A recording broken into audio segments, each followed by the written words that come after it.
अपने खेतों में सब्जी लगाए, सब्जियां उगाए और अपने इस्तेमाल की उस सब्जी पर भी क्या उन्हें उशर देना होगा?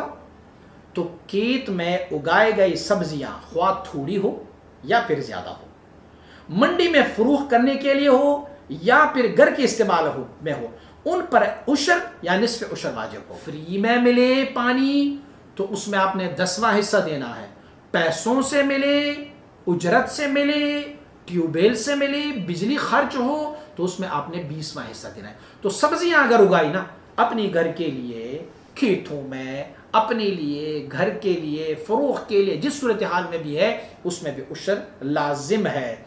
फितावा हिंदिया सफ़ा नंबर 186 जल्द नंबर 1।